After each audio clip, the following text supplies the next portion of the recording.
শীতকাল মানেই যেন নানান রকম সবজির সমাহার। শীতের অন্যতম একটি সবজি হচ্ছে ফুলকপি। আজকের রেসিপি ফুলকপির পাকোড়া। এর জন্য আমি প্রথমেই ফুলকপিটাকে একটু বড় বড় পিস করে কেটে নিয়েছি। চুলার হাঁড়িতে দিয়ে দিয়েছি পর্যাপ্ত পরিমাণে গরম পানি।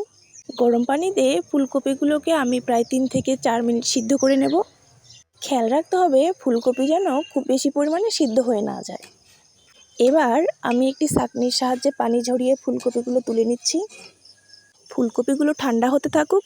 এর ফাঁকে পাকোড়াগুলোকে কোট করার জন্য আমি তৈরি করে নেব ব্যাটার তৈরি করার জন্য আমি নিয়ে নিচ্ছি চাউলের আটা। আপনারা চাইলে বেসন ইউজ করতে পারেন। দিয়ে দিচ্ছি হলুদ, মরিচ এবং জিরার গুঁড়া।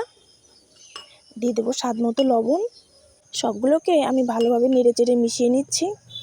ব্যাটার তৈরি করার জন্য পরিমাণ মতো পানি আমি আস্তে আস্তে মিশিয়ে নেব। ব্যাটারটা কিন্তু খুব বেশি পাতলা বা খুব বেশি ঘন হবে না। দেখতে পাচ্ছেন এর ঘনত্বটা কেমন হবে।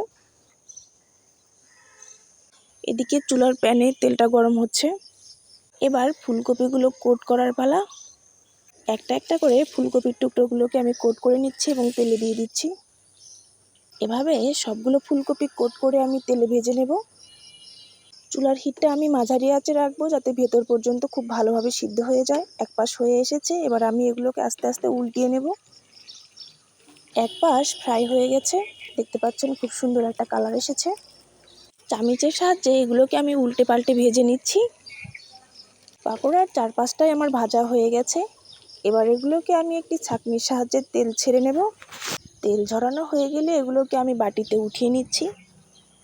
এভাবে হাতের কাছে থাকা খুব অল্প কিছু উপকরণ দিয়ে আপনিও তৈরি করতে পারেন ফুলকপির মজার পাকোড়া। ধন্যবাদ সবাইকে।